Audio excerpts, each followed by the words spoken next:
Thanks very much, Julian. This is part 2. Part 3 tomorrow will be about reform, and we'll accommodate Julian's work about reform of the House of Representatives. But today is part 2. Today I'm addressing the question, how have the President's domestic proposals fared in the House as opposed to the Senate? That is, Presidents got a better luck in the House as opposed to the Senate, or what's the record over the last 60 years or so?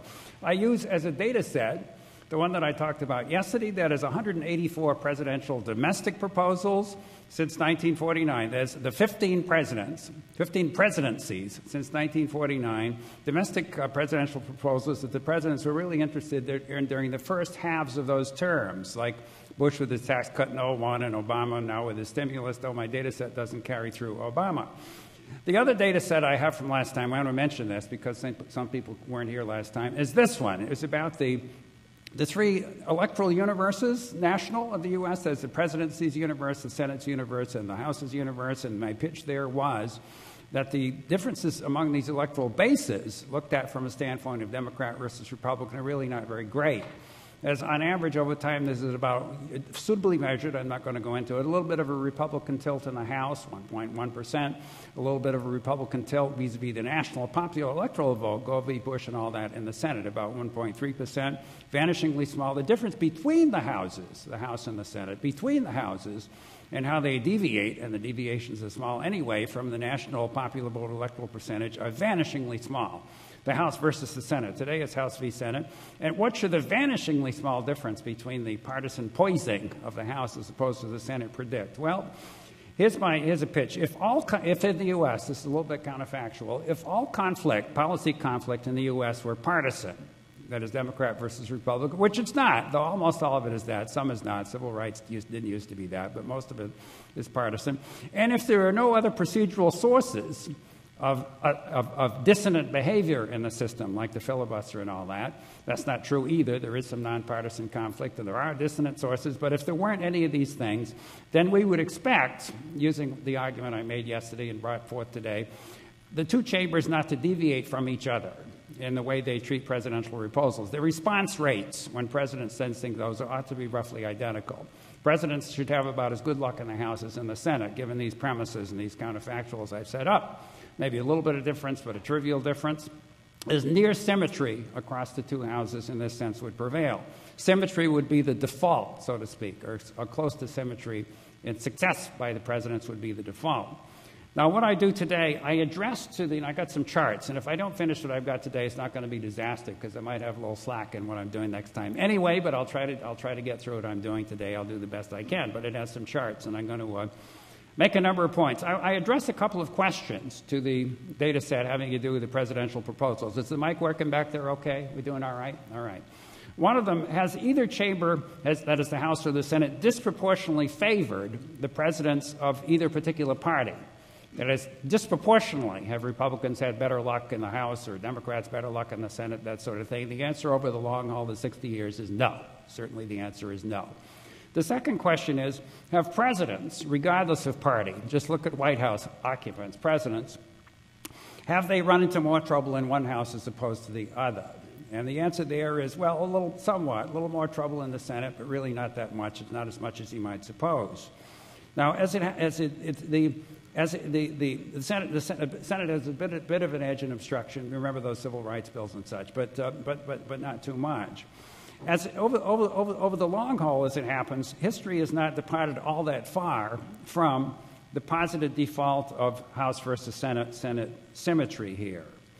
Again, if my premise is if in the default situation, as everything's partisan and there aren't any other obstructions, then it ought to be true both. If there's not disproportionate favoring by one house or the other to the president, Democrat as opposed to Republican presidents, it ought to be true that presidents in general will fare about as well in the 2 houses. Both those things ought to be true. I'm going to be dealing here mostly today with presidents in general, though the data goes pretty much the same with presidents in general as opposed to Republican presidents as opposed to Democratic presidents. Now note, just as a matter of history, that either the Senate or the House, just to pick some cases, can give real trouble to a president. It's not just one of them. We think the Senate's the place that kills things, but either one of them can distinctively balk, and either one of them can approve something that the other House turns down or doesn't act favorably on. You can get a yes in one House and no and nothing in the other House, or a no in the other House. The Senate, for example, it killed off Harry Truman's civil rights proposals in 1949-50 after the House had passed them.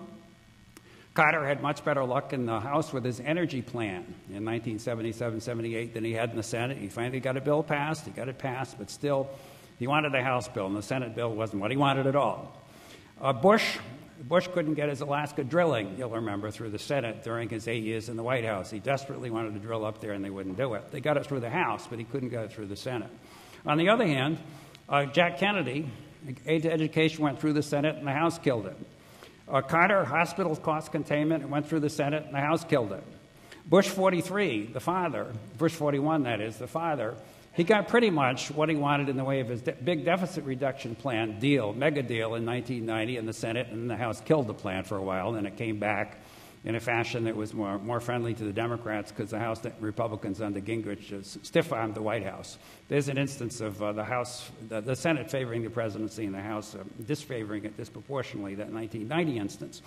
All right, this is over the long haul, over the 60 years. It's 15 presidencies and 60 years. It's a long haul. It's about almost a quarter of American national history. But of course, that's not the whole story about what goes on down there having to do with the representation and policy performance. That's the long haul. There's also the short haul, and in particular, there are particular policy areas. There are particular chambers, and sometimes there are particular eras where there are dissonances or wrinkles, or even more than that, of various sorts that impair representation or are thought to do so, and produce probably deviations of reality from the default I'm talking about through one avenue of causation or another. Let me call them spheres of idiosyncrasy down there that can move reality away from the default, or might, in the fashion that I'm talking about.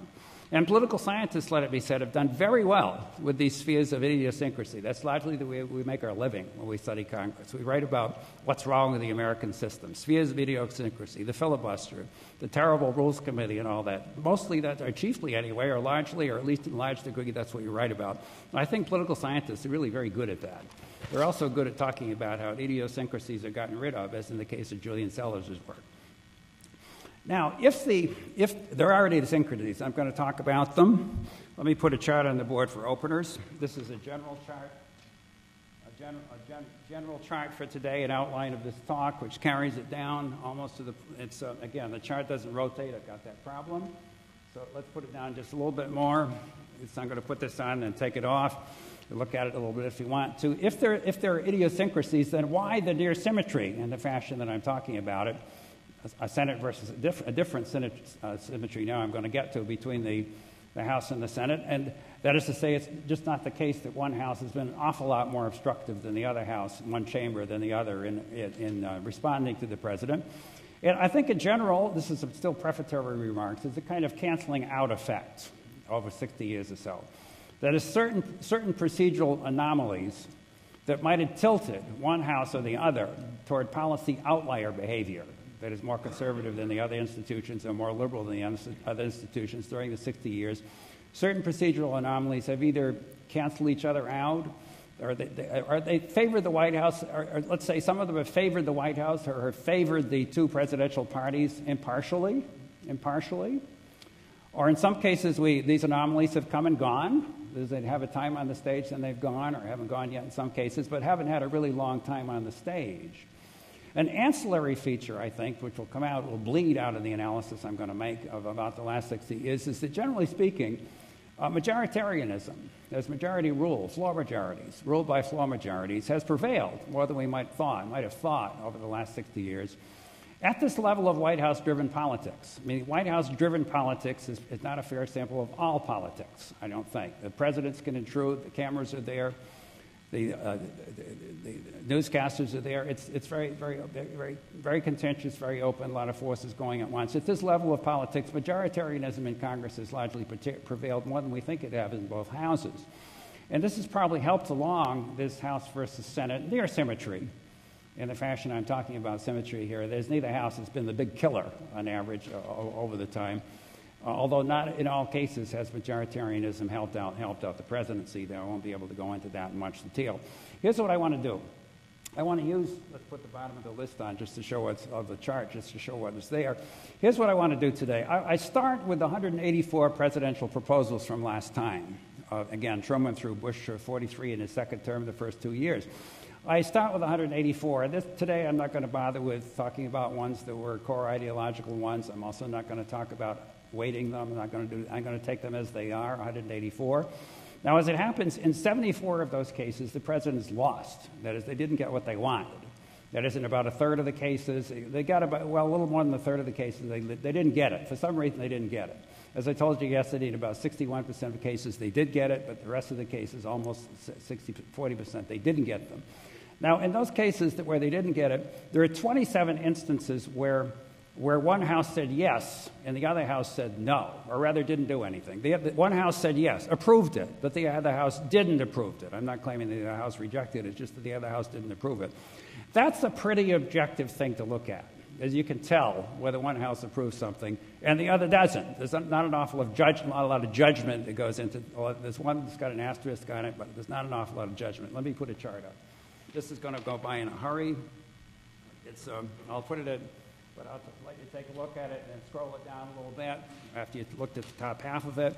There are 27 instances, as I say, where one house said yes and the other house didn't approve. Formally said the other house and the other house didn't approve. Those include, just to take a quick look, some civil rights bills early on. Yes, well, with some. Yeah, civil rights bills early on. I can't find that other sheet. Where is it? Right here somewhere. Yeah, here it is.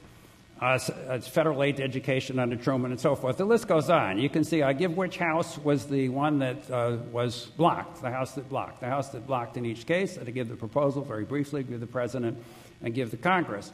Goes all the way down from Truman and Eisenhower and Kennedy lost federal aid to education. Down through the middle, we get to Bush 41 in 1989 with his capital gains tax cut. He couldn't get it through the Senate, though he did get it through the House. Down through the bottom of the list, it carries through both Bushes and through Clinton. You see a fairly long list under Clinton and under Bush of items that made it onto my list. I'll leave this up for a little bit. Then there's an additional 12 cases, I don't want to dwell on these, where, although we didn't have a block by one house as opposed to the other, what we did have, even in the instance of a bill that did pass, was a quite sizable difference between the two houses in the way they responded to the presidency. It was very clear that one house was more favorable to what the president wanted than was the other house. I mean, an instance is Carter's energy plan, which did go through and he signed it. But again, the Senate was much more hostile to his energy plan than the House was, and Carter was very disappointed by the Senate rendition. Or in 1957, for example, in civil rights, Eisenhower's civil rights bill went through the House, and then the Senate trimmed it a lot. They did put through a civil rights bill, and he signed it in 57, but the White House was disappointed on balance with what the Senate did, and the press and the coverage, the historians and so forth, make a lot out of the difference between the House version and the Senate version of the civil rights bill that went through in 1957. There are 12 instances like that.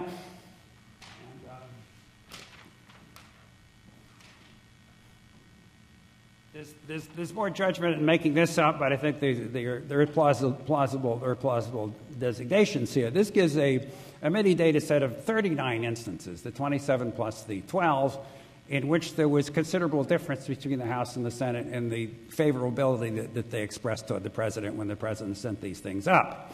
Now, let me admit that there are some asterisks lurking in the background having to do on these matters, having to do with the strategic behavior and counterfactuals. That is, for example, the dissonance, leave out the dissonance that we see here, these 39. The list might have been longer, it might have been different, particularly it might have been longer or different if somebody had acted differently or strategized differently. For example, it's conceivable that presidents will see they're going to have particular trouble in one house rather than the other and not send anything up at all. And if they had sent it up, then maybe there would have been a House difference, a House versus Senate difference that would show up on my list, but that didn't happen because of the counterfactual being enacted or non-enacted, whatever you do with counterfactuals.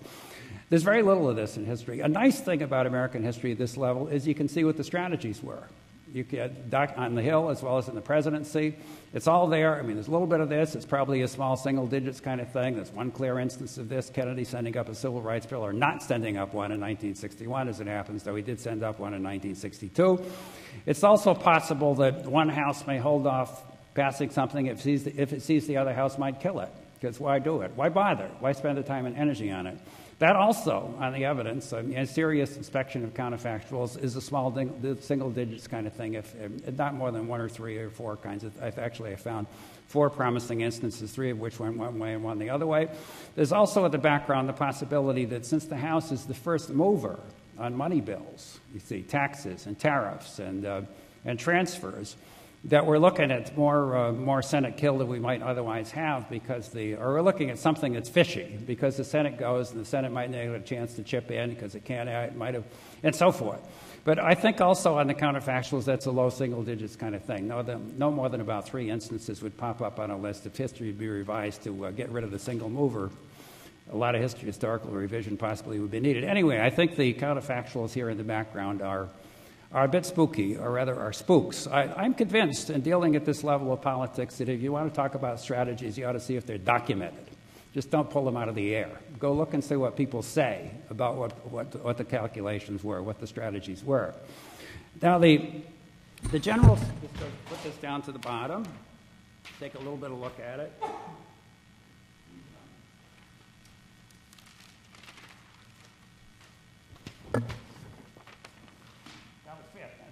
Good. That will fit. That and actually will fit. The general picture on this one, the general chart on this one is as follows. You see now the top set of figures with all presidents. You see the 16 and the 23. These are the 39 dissonant responses as the House goes some way and the Senate the other way. The Senate was the killer, the distinctive killer in 23 instances, in the House in 16 instances. All right, there's a difference there. It's the expected direction. We'd expect the Senate to have a higher kill rate than the House, and it does, but not by much. But look at the top figures. Democratic presidents versus Republican presidents, they've had about the same kind of kill rate problem with the House as opposed to the Senate. See the 8 versus the 10 or the 8 versus the 13. It's additionally true, if you break up history by time, make it pre-88, pre-1988, roughly when Bush the father comes in, at pre-1989, you see that this is the middle set of figures. You see the 11 versus 10 there. In the decades before we got into the age of the Bushes and the Clintons, there's not an edge, really, for the Senate or the House as a killer of presidential proposals. And also there's no important difference between Democratic presidents and Republican presidents' fates there, 6 versus 4 versus 5 versus 6. On the other hand, if we look at the bottom set of figures, we see there, in the last 20 years or so, that the Senate has accumulated its edge as a killer. It's during the last 20 years or so, and there's no surprise there. It's because of filibustering that pops up in so many instances in the last 20 years. But also during the last 20 years, there's not a party favoritism there. You see the 2 versus 6 versus 3 versus the 3. There's 2 versus 6 versus the 3 versus 7, which gives you virtually identical renditions on the party front during these 20 years, this age of Bush and Clinton. All right, what to make of this? All presidents, 16 versus 23. The time is there. There's a difference, but it doesn't seem to be an enormous difference. If you think about it this way, or one way of thinking about it is this way, that the presidents suffer a 39% loss rate when they send stuff up. But the difference between the Senate kill and the House kill is about 4% of the total. That is about 7 out of 184 are instances where the Senate exceeds the House in kill activity. All right, now that's in a way all that is prefatory. Now I want to talk about the 6 spheres of idiosyncrasy. That is 6 spheres of idiosyncrasy. These involve behavior as well as scholarship about behavior during these last 60 years or so, and understand all these spheres of idiosyncrasy are alleged to be. Our characterizations are rather to contain process matters that can pull reality in this way I'm talking about away from the default that I talked about. That is, they might turn one house or one house or the other house into a policy outlier, disfavoring particularly presidents, or they might just or just presidents of particular parties or presidents in general. There are six, as I say, six spheres of idiosyncrasy I wanted to discuss, one by one. I think they're all familiar. Take them up. The first is the old civil rights filibuster. There it is. I mean, the first are three of the very early instances on my list of items that at which one house differed from the other are civil rights instances. The Civil Rights Bill of 1949, the one of 1957 I've already discussed, and the one of 1966 when the House passed an open housing bill and the Senate filibustered to death. They did pass it 2 years later, but in 66 they filibustered it to death, so the thing made my net for 1966.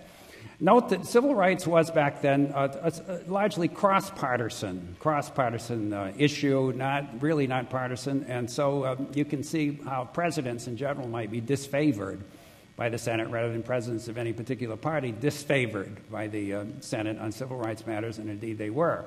Now, this was very little is more important in American history, legislation-wise, than the long displayed propensity of the Senate to kill civil rights bills.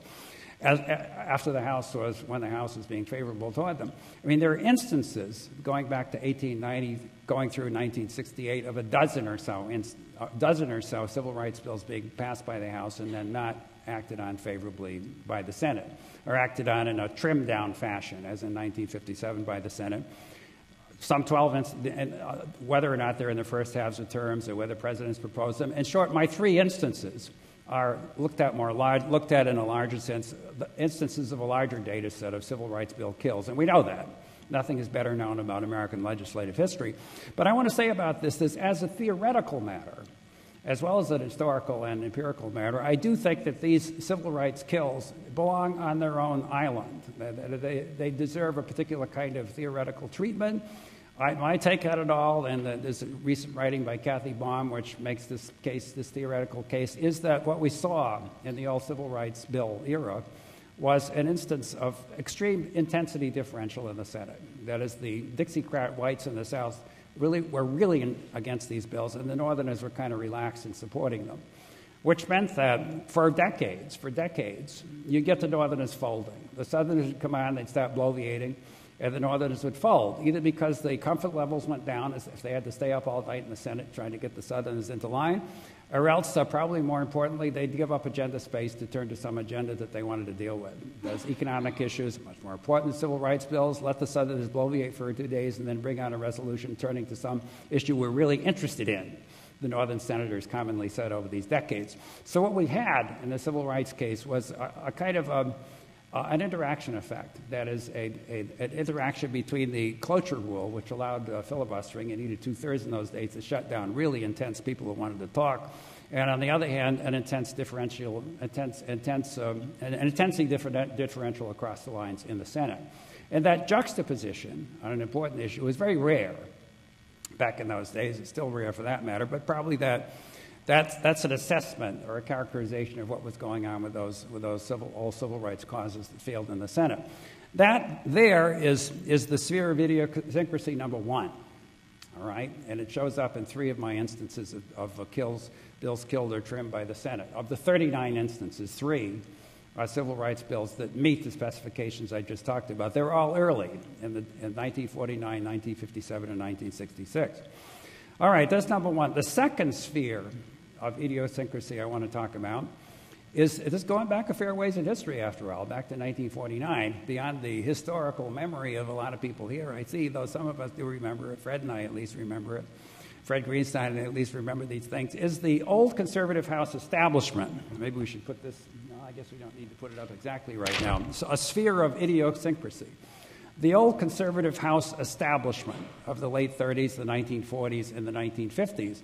All those iconic situations or figures we could trot out. The Rules Committee, which killed things. The head of the Rules Committee went back to Virginia to his farm and wouldn't let the bells out. We heard about that.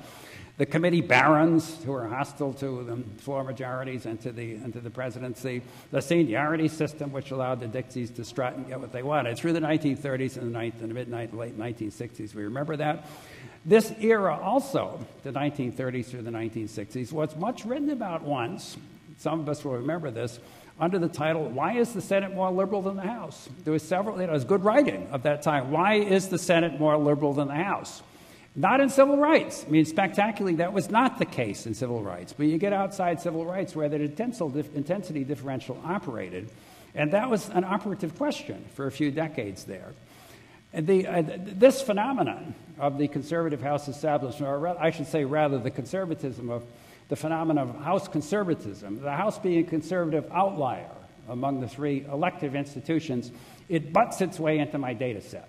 I mean, there are five instances early on. Let's see, let's find the right chart. Yes.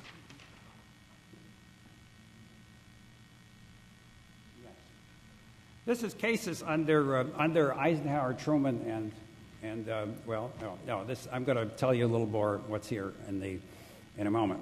This is the conservative. The House is conservative outlier under Truman, Eisenhower, and Kennedy. That's the 40s through the early 60s. 5 instances made it into my data set.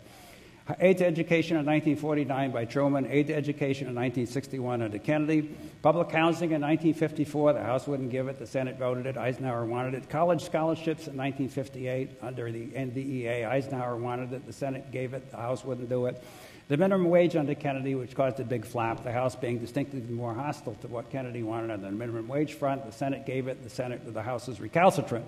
Those instances make it to my list. You see in all cases the House is conservative outlier. Now, for purposes here, I supplemented this, just for display purposes, casting my mind around, not in any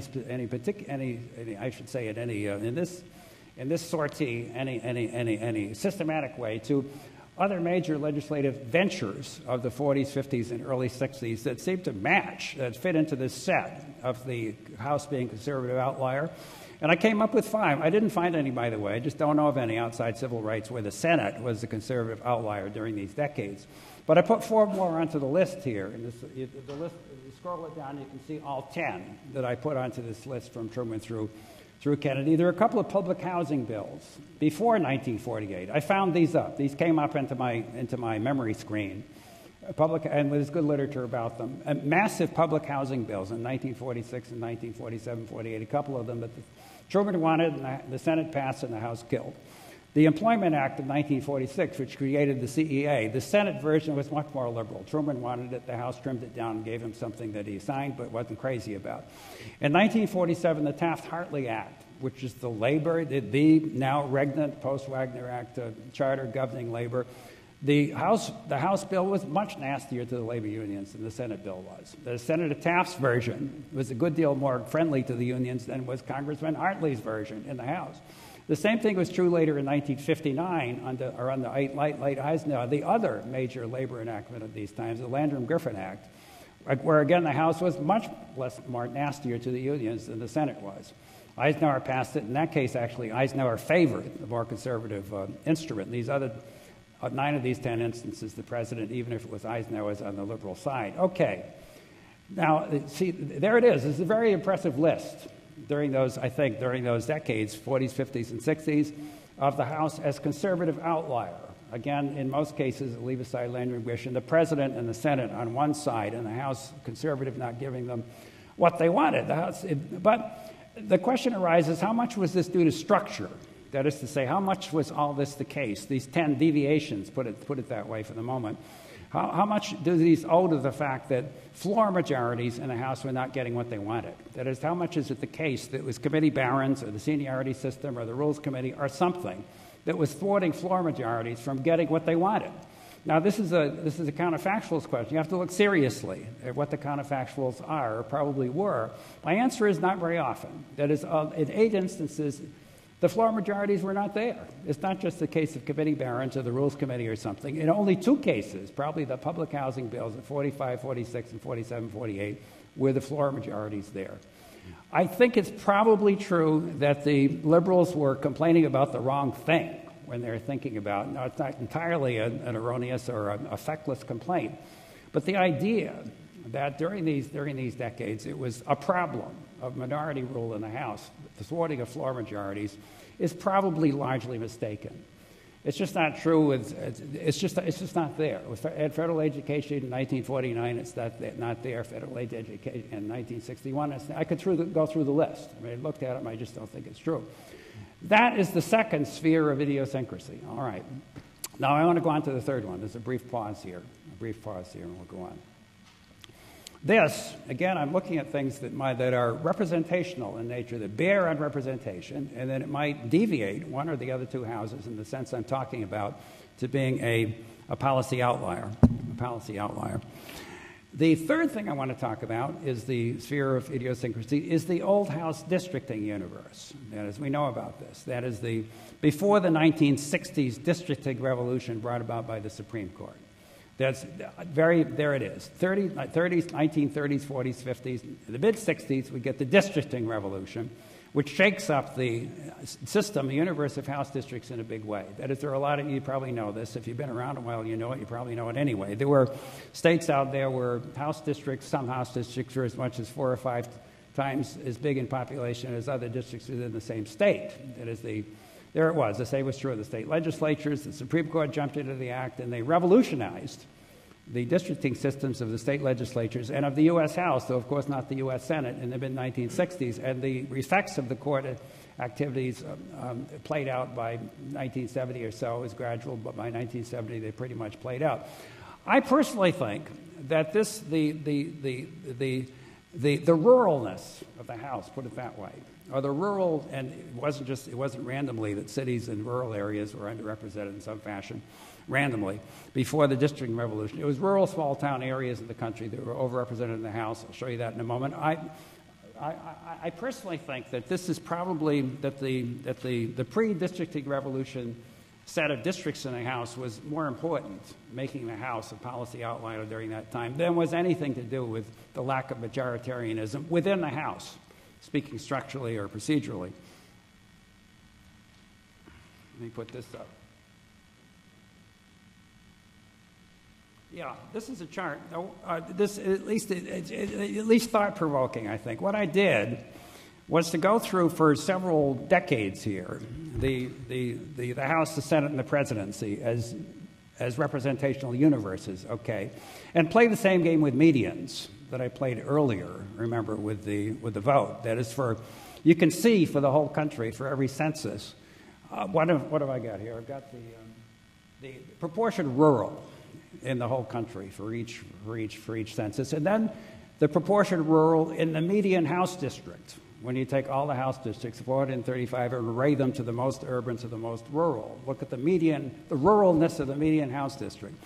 Then look also at the ruralness of the median Senate district, that is to say, state. So for any census decade, you can have the whole country, and then again the median House district and the median Senate district in ruralness. It's the same kind of medians movement I made earlier to repeat that.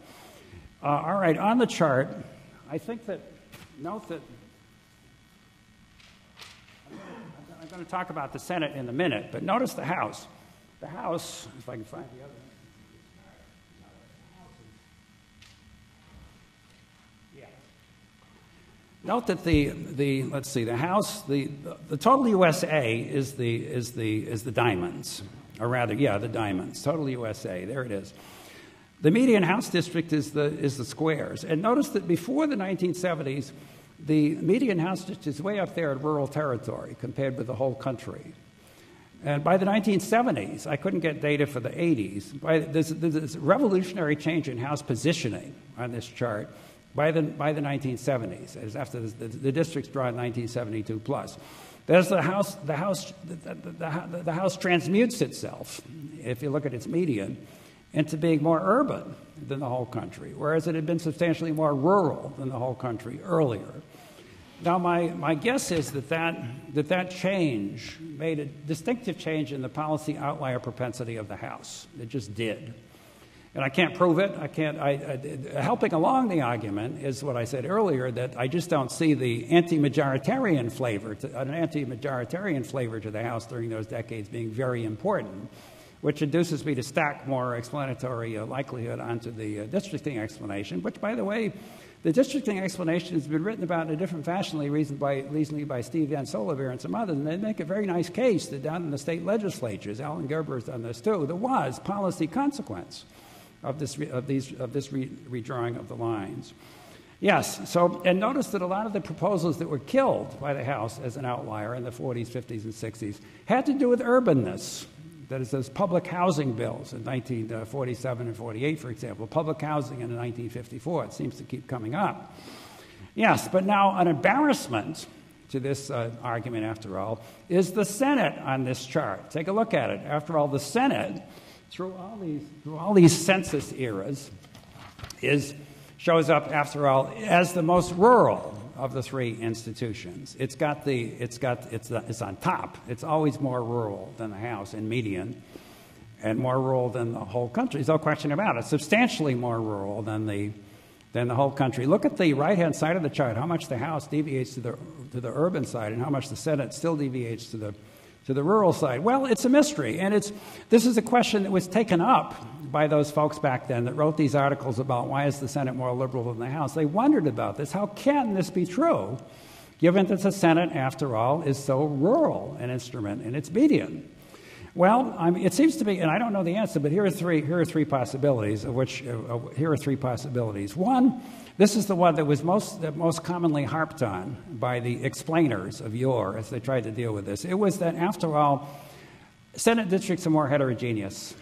That is, typically a state has got a city, and so forth. That is, Utah's got Salt Lake City, and so even Idaho's got Boise, and so on. So they've all got some labor union. They've all got some city, and therefore they have to cater to the various interests in their constituencies, or they're not likely to be so repressive or ignoring of the various interests in their constituencies, like cities or labor unions or whatever.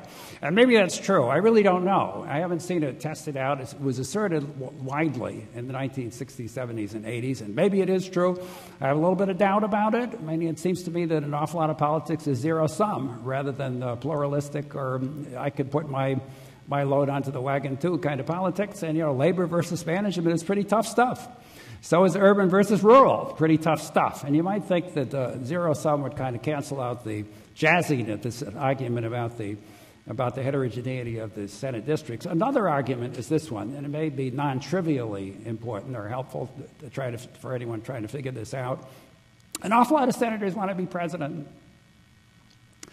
And in doing that, they can cater to a national constituency. And in the aggregate that might have helped along during these decades, the liberalism thrust of the Senate. It's true of Senator Taft, for example. Senator Taft was a great champion of federal aid to education. Also a great champion of these public housing bills in 45, 46, 47, and 48 that were killed by the House. Even they were passed by the Senate, partly by his administrations. All that's true. So in the aggregate, it may just be that senators trying to move up will help to move the chamber toward the median, toward the national median. A third argument is this one, and this is speculation. It's an observation that in much of American history, the Senate, the small states were the location of the left. That is, in much of American history. If you're looking at outlierdom in American history, I put on this chart the states that bucked in a big way for third-party left-wing presidential candidates in 1892 and 1917, which were the chief efflorescences beyond Teddy Roosevelt, after all, of third-party candidacies for about a half century there. The location of this left intensity in the American universe was disproportionately skewed toward the small states. You can see it there. You get to the bottom of the chart, there's not very much. The states that would vote more than 20% for Weaver in 92 or La Follette in 1924 were overwhelmingly small states. And what I'm going to say here follows an argument by Elizabeth Sanders, and maybe it still has some validity in the 30s, 40s, and 50s. It's that in a lot of these states, these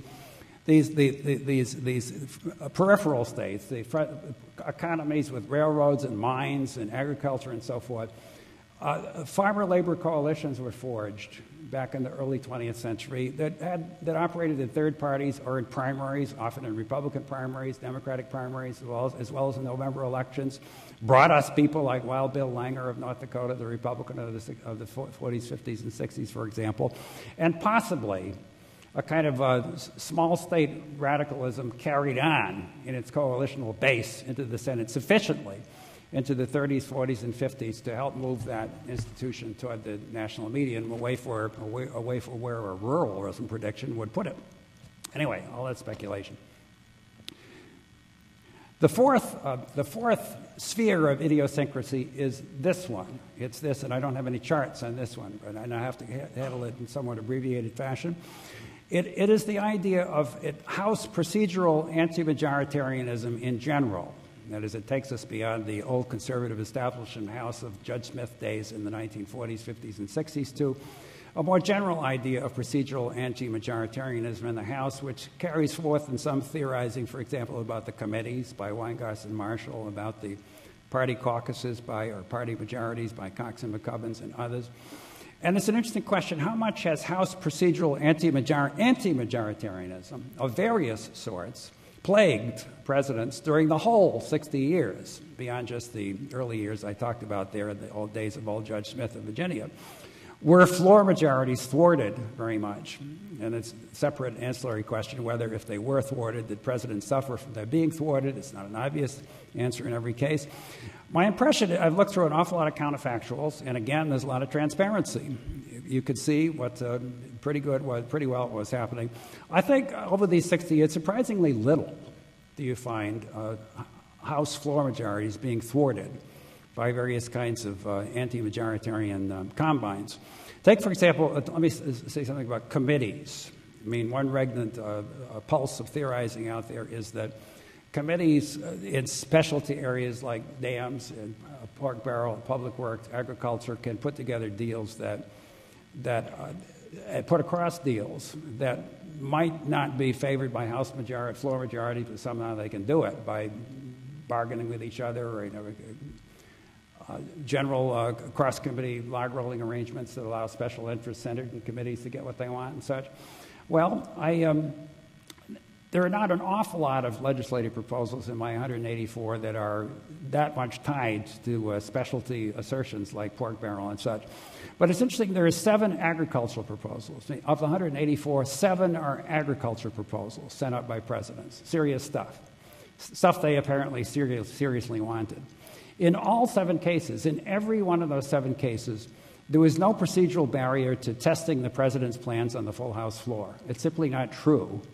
There was some kind of a committee sovereignty that was overriding floor majoritarianism in those instances. In 6 of the 7 cases, the president's plans had pretty clear tests on the floor. In some cases they lost, sometimes they won, but the point is they had clear tests. You could tell where the House floor majorities were. And a lot of times the presidents won. Also, in the 7th case, the presidency just folded in 1961. It was clear to Kennedy that his plan was going nowhere, so he didn't bring it up on the floor, have it brought up, even though the procedures would have allowed it. There's a lot of amending took place, but the Kennedy plan never got put forth as an amendment on the floor in 1961.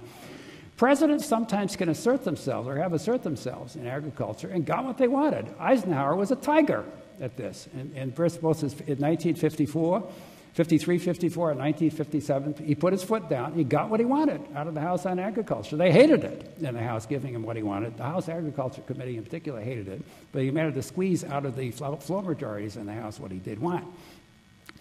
Another line of argument about majority or thwarting floor majorities has to do with party cartels. That is, majority parties, through somehow having their caucus, their median caucus positions prevail over the position of the median floor member. And I don't want to go into this very deeply. It's complicated stuff.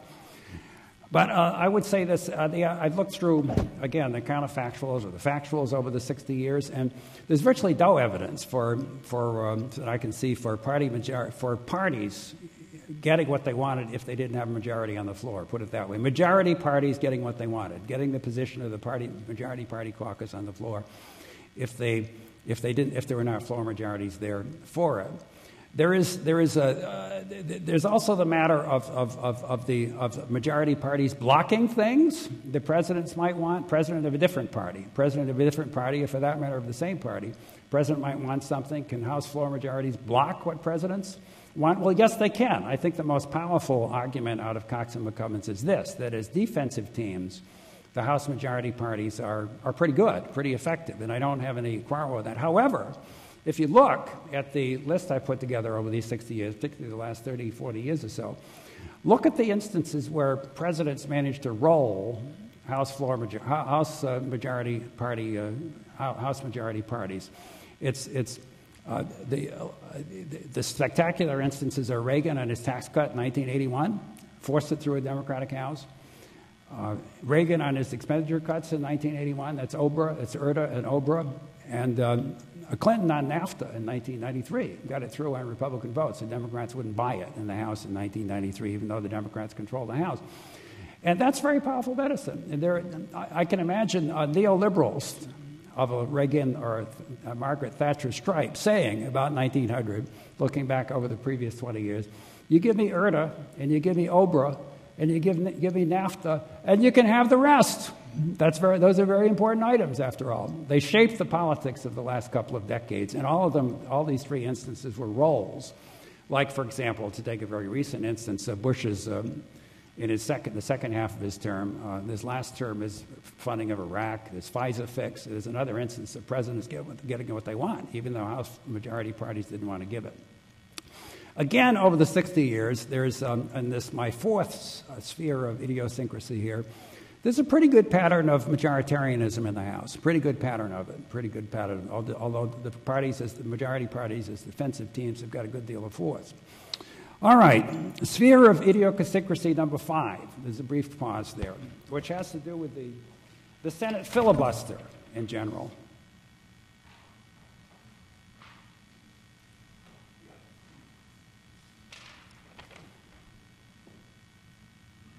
Here I want to take things beyond what I talked about earlier, which is the civil rights filibuster of those early decades, and look at the Senate filibuster in general. As it happens, there are 13 instances in my data set. Out of the 39 instances where there was a difference between House and Senate, there's a major subset in which the House said yes and the Senate said no, either through a filibuster or a threatened filibuster. And it's interesting to see what the instances are. Here's the list I made up. They're the early 3 civil rights instances of 1949, 1957, and 1966. There's a labor bill stuck in there early on, but the rest of them came under the Bushes and Clinton. That is the Bushes and Clinton. You see the list. What has it got? It's got... I'll read it off here. It's got the Bush the father and his capital gains tax cut. It's got Clinton and his economic stimulus. You remember the filibustering of that to death in 1993 in the Senate. Campaign finance reform, lobbying reform, campaign finance reform again during Clinton's second term in 1997-98. And you see Bush with the repeal of the estate tax. The House approved it. The Senate filibustered it. Approved the oil drilling in Alaska. The House approved it. The Senate filibustered it. And curbing of medical malpractice suits recently in 1905-06. The House passed it and the Senate killed it. Notice that, so we got the 3 early instances, but beyond that, there's almost nothing before you get into the age of the Bushes and Clinton. Almost nothing. There's the labor bill of 1965-66, which I'll talk about briefly when we go on.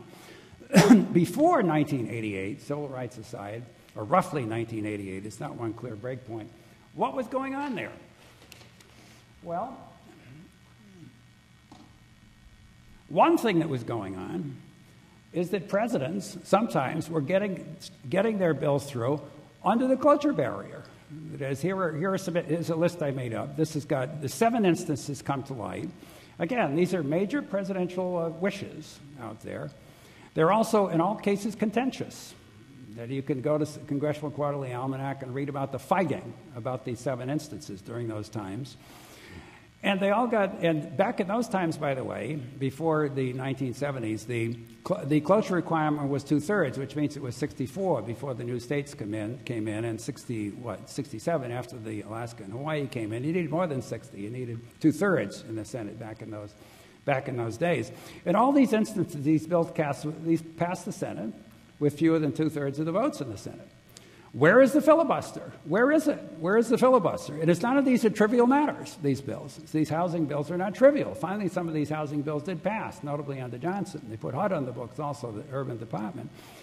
In 6 of the 7 cases, I cannot find evidence that anyone even considered filibustering against these bills.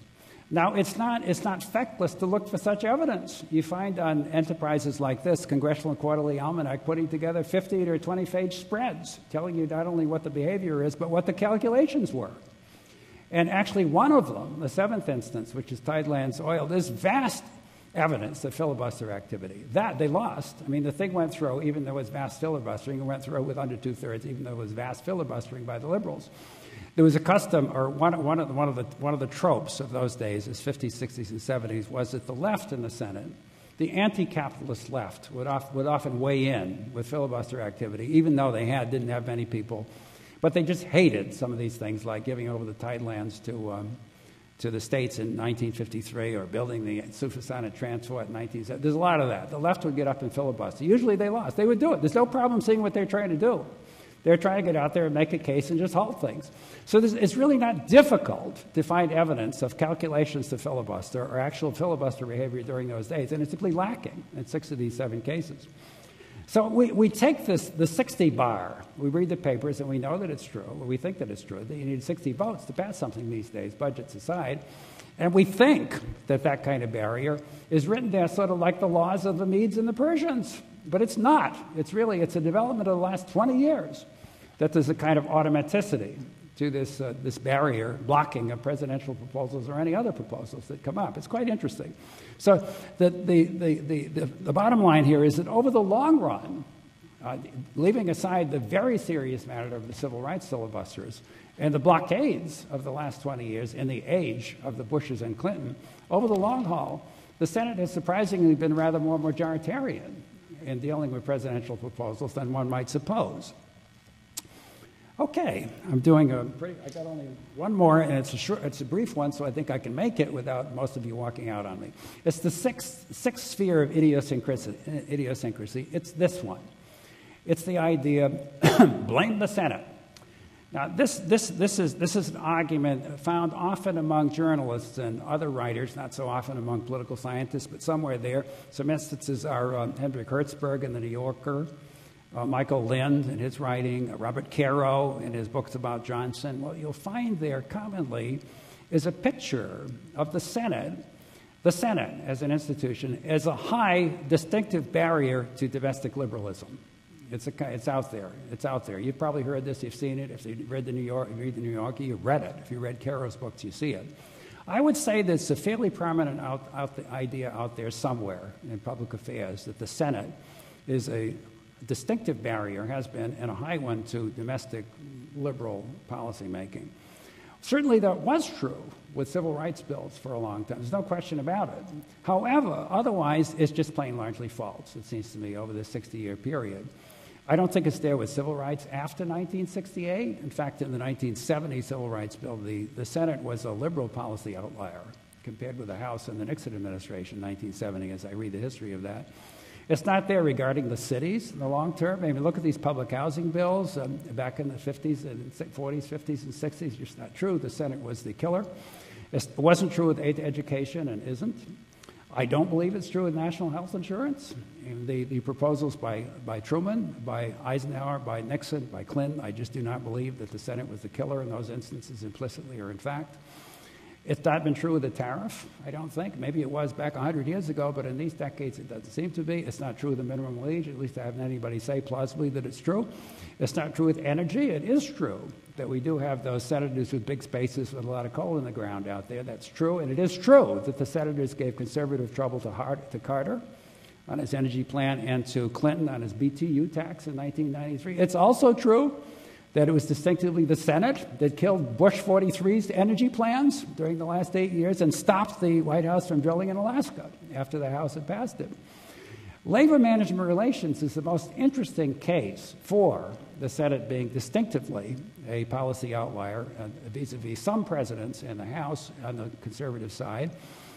And there you go. You probably know that sometimes the House will send up a labor management relations bill favorable to the unions, and the Senate blocks it by filibuster or otherwise.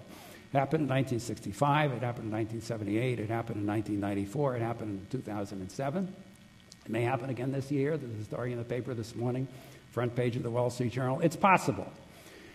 It's possible. So it is possible to carve out a cases for the last 30 years or so anyway.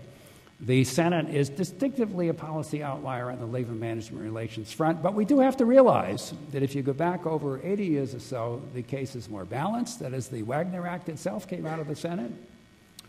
And as I told you, if you look at the Taft-Hartley Act and the Landrum-Griffith Act, it was the House that was distinctively hostile to the unions in those important statutes that are still on the books. Actually, the reforms that the late unions are trying to bring about are largely refutations of the Taft-Hartley Act and the Landrum-Griffith Act, which were the conservative portions of were particularly favored by the House, not by the Senate. It's additionally true that in 1977 under Carter, it was the House that killed the common site picketing plan. They did it. So it's difficult. Over a long period of time, I suspect also it's possible that in the case of labor management relations, we see an intensity trap. That is, we do see, as we used to see with civil rights, there's a bit of a flavor in the labor management relations realm of the business side being more intense than the labor side, the union side, at least as the pressure is felt by the politicians. I think it's probably fairly common for the liberal side in the Senate to say, in the House, to say, we'll favor this thing, but we're not going to go that close to the wall for it.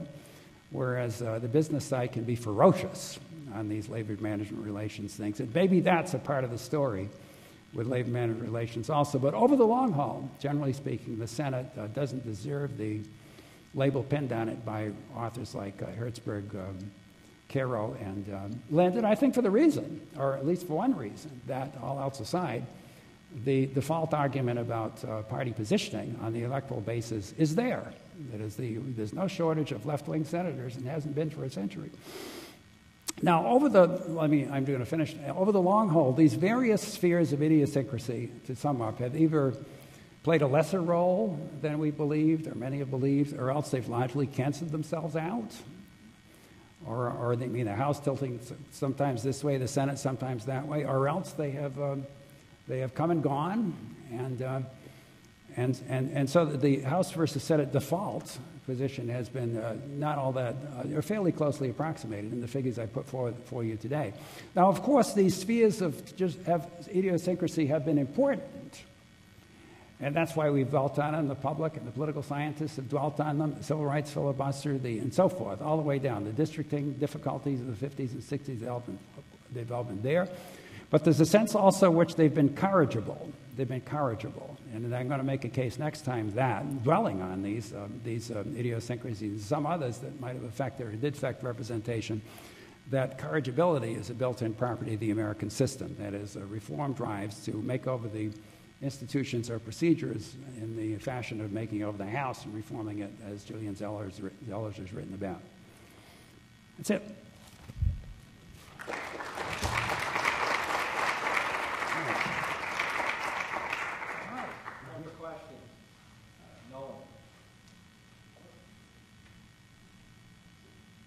So, David, I wanted to ask you, given the data you have, focused on presidential priorities, especially in their first term, to what extent do you think your arguments generalize to other legislation? So, do the 6 idiosyncrasies loom larger or smaller? Other kind of legislation, you say? Yeah, other types of legislation, not presidential priorities. So, in other words, is the president kind of moderating influence that kind of makes these idiosyncrasies smaller, or are they larger outside, or is it just something about the misunderstandings that we have about the way the House and Senate work, that we've kind of overplayed these idiosyncrasies in our literatures? Well, I would say that For one thing, this is not a direct answer, but it's relevant. There's a data problem once you get outside this White House-driven legislative sphere. And most legislation, which is considered or not considered, we really don't know very much about. Senator Smith throws something into the hopper, and we really don't know what happened to it. In these cases, we pretty much canvass and find out what the factuals and the counterfactuals were. So that's one difference we can actually see. It'd be much more difficult to study in the same fashion to find out, for example, what the other house probably would have done given the chance. With most legislation, you just can't see that. That's point number one. I think point number two, which is more directly responsive, is that the license of presidential intrusion and the fact of presidential intrusion are there, and they're extremely important. And the president is a player in this realm. The president can come in like Eisenhower on the agricultural bill in 53, 54, and strong arm, and that's what they really did, the House Majority Caucus to give him what he wanted. I mean, over the objections of the Democrats and also the House farmer types in the House. He really came in, and they laid it to them. They said, we won't support you in the next election if you don't give us what we want in the way of flexible prices in 1954. Another instance is this is outside my data set. This is 1959-60, but because it's the second half of a term. But it's nonetheless, it bears saying. I was struck by this. The Landrum-Griffin Act, that's your Labor Reform Act, which the unions hated in 1959-60. Eisenhower went to the wall for that. I mean, there's a good book on this, and it's the first time, the author claimed, that Ike really got out there on television saying he really wanted something. He really wanted this Anti-Union Reform Act, and evidently his intrusion made a difference.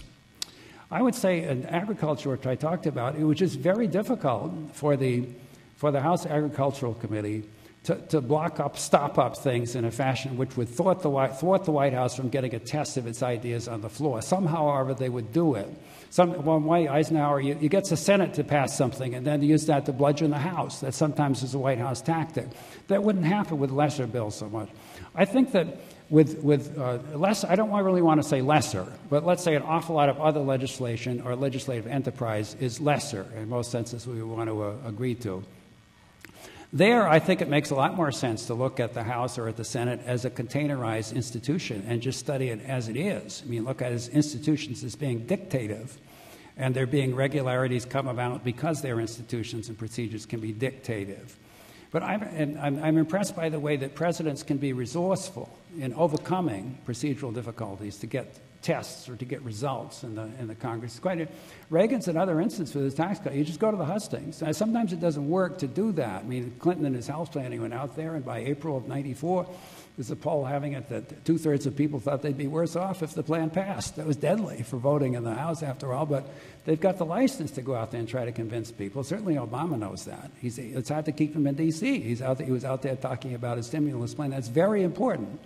So I think that,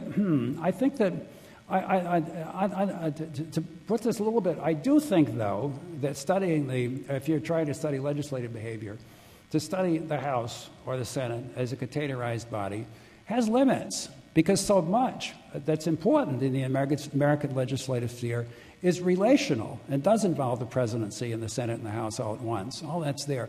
That having been said, now there's another class of legislation, after all, or not a class, but an area, which is not lesser, but is just not presidential. That's true there, too, obviously. The Congress sometimes winds up and does things like the Clean Air Act in 1970, or we could make a long list. The Taft-Hartley Act, for that matter, was not presidential, and all that's there, too. And I certainly would want to say that's lesser, but most legislation is lesser in most senses we could agree on. Is that okay? You've got more? Can I do more? Sorry. I'm really much in favor of relational, as you are. I know you are in writing about about these things. Yeah.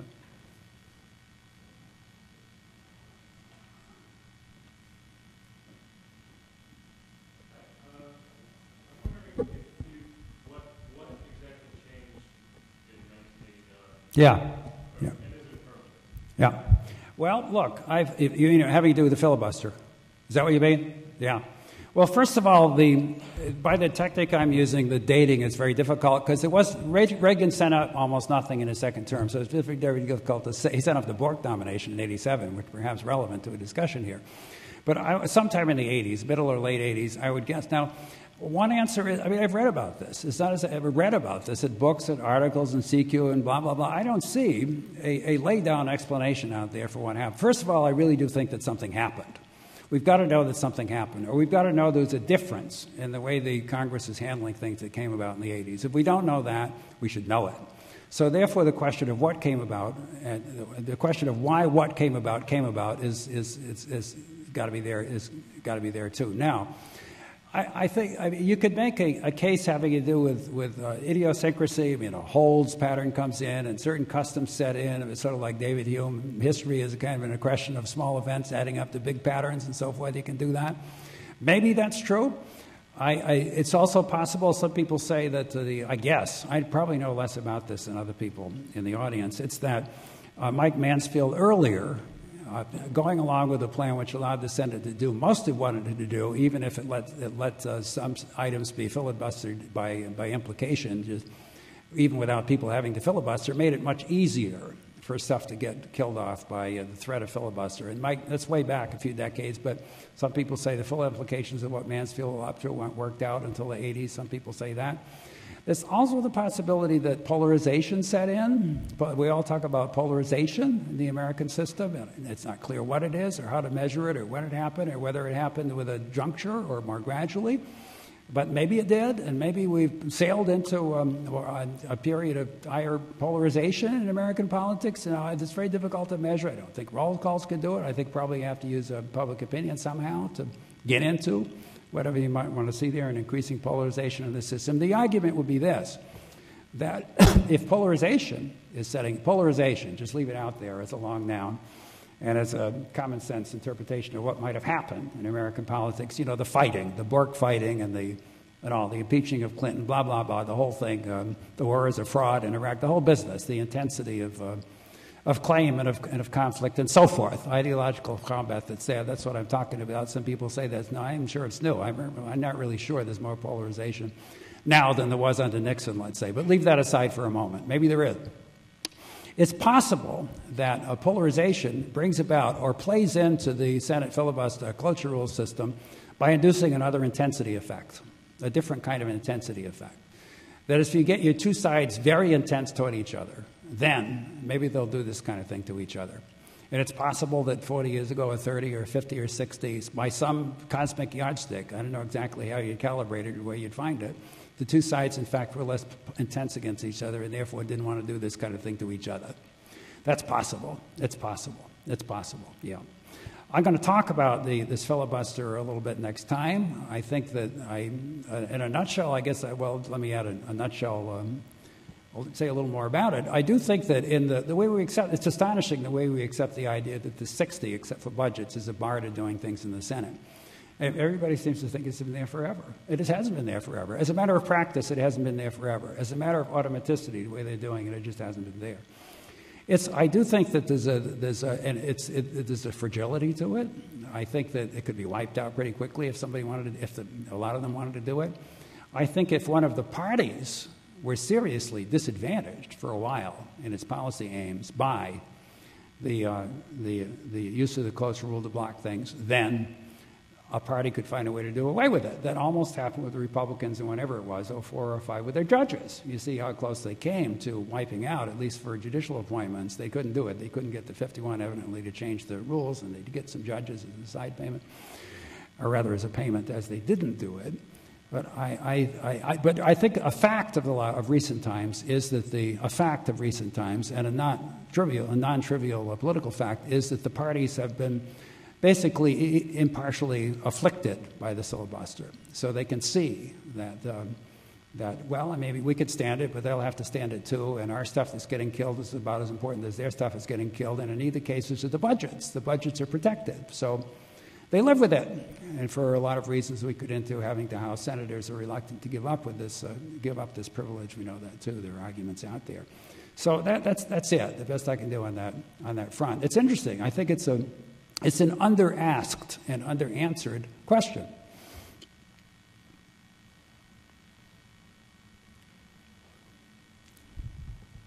So I wanted to follow up on both Nolan and Philip's points, different angles at least.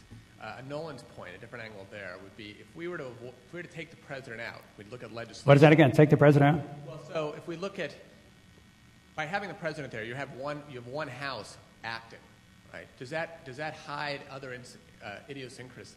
I'm not understanding it. Put it again. Yeah. So if neither house acted. Yes. Right, Yes. Which you take like the Civil Rights Acts. Of Yes. the States, you could list year after year after year of no Civil Rights Act coming out of either house.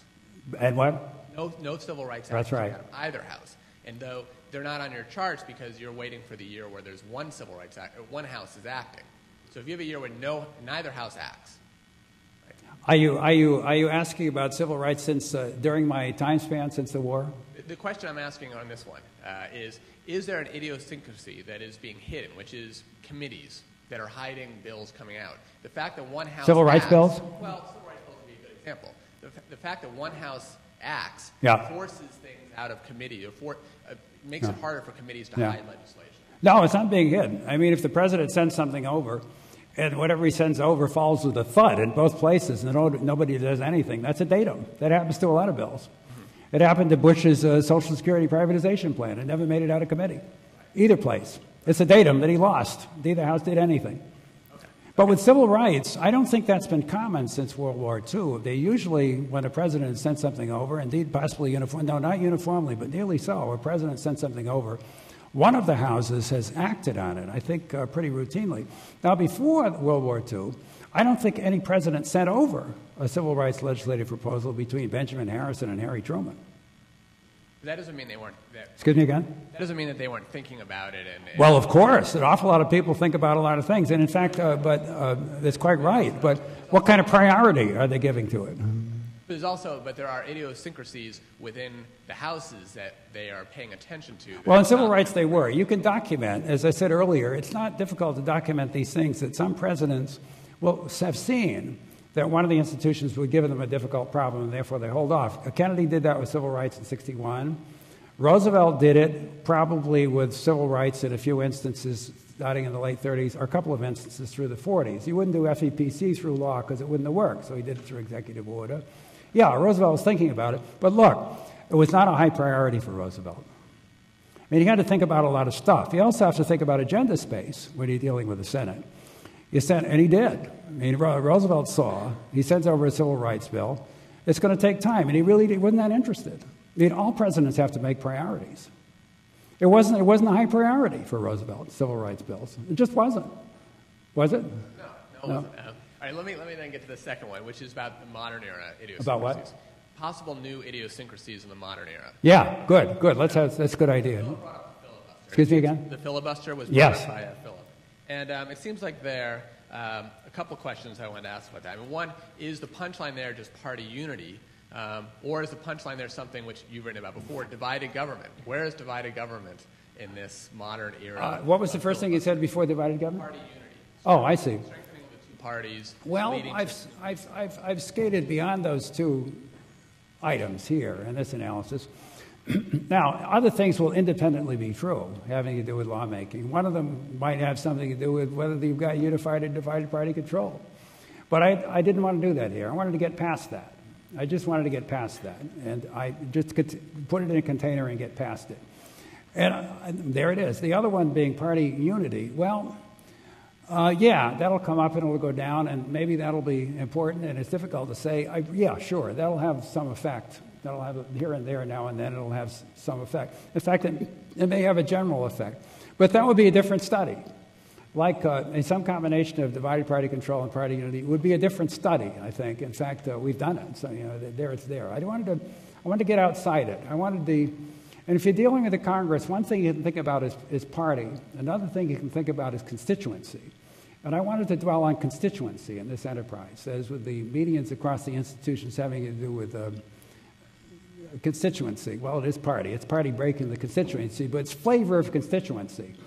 You've written that yourself. In fact, I'm using in this piece a nice, if I can borrow it from you, I got to get permission from your editor, a chart that I'll tell you about it, a chart that you put in an article once, using this data stuff about the presidential vote in CDs, in congressional districts. Yeah. But I just went around those went around, steered around those rocks in doing this.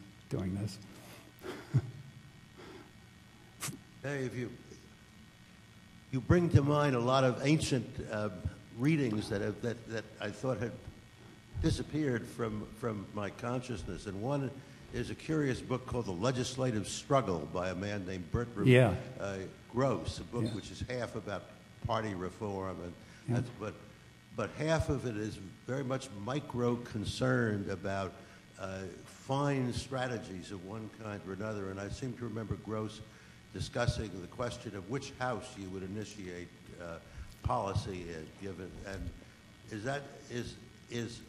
are those kinds of strategic relations as might be illustrated by which house to focus on first?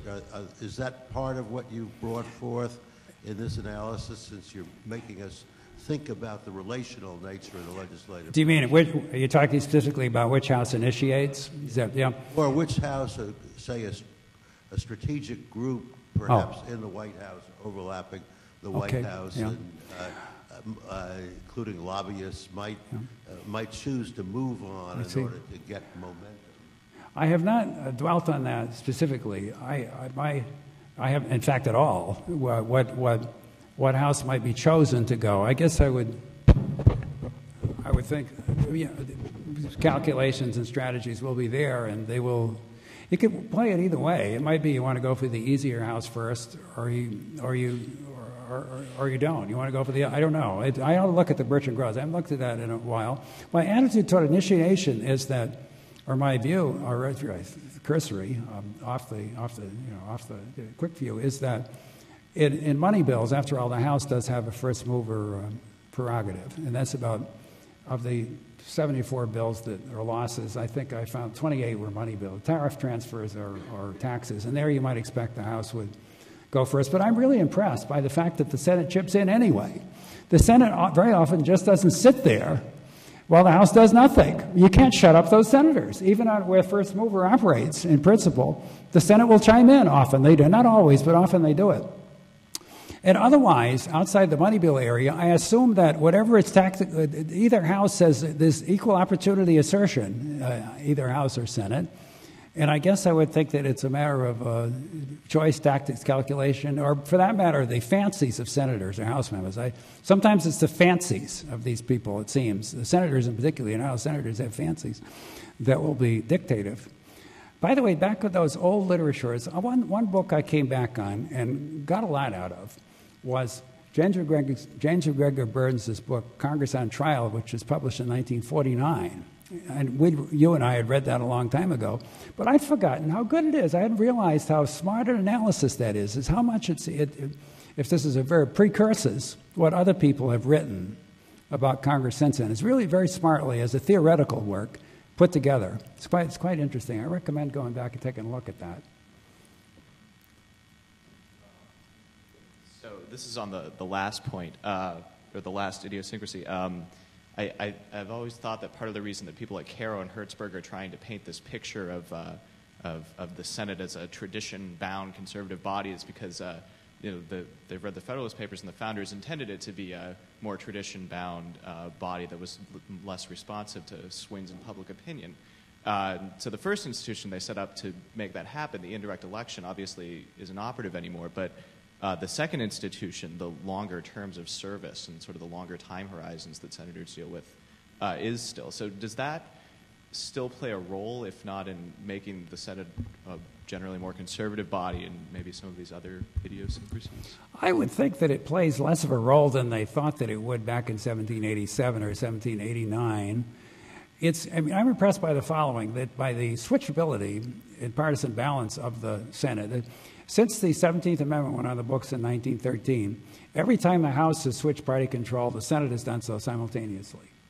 And the Senate has done it additionally 2 other times, in 1980 and 1986, simultaneously, including in 1932. If you look at the returns from 1930, the Democrats really didn't capture the House in 1930. They came out of the election a little behind. They got it a year later when people died, which is a somewhat different matter.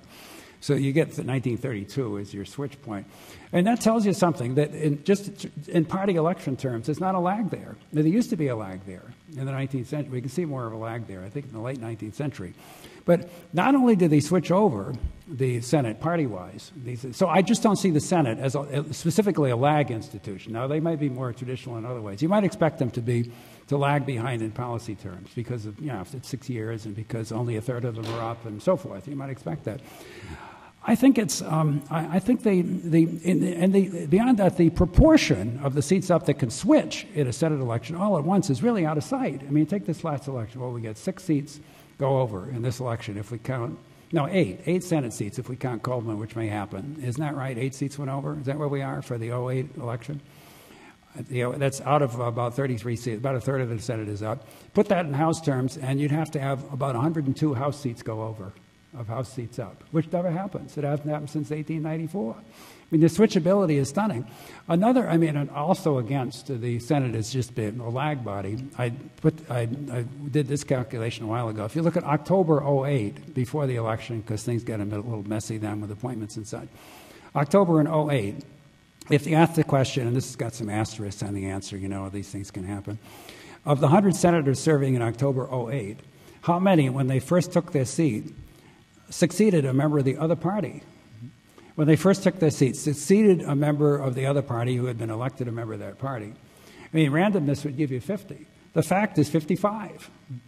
Now, some of it is gravitation over time. Some of these states do change after all. We see Alabama and we see New Hampshire gravitating, but a lot of it's just kind of idiosyncrasy. And these people lose, they die, and the other card comes in.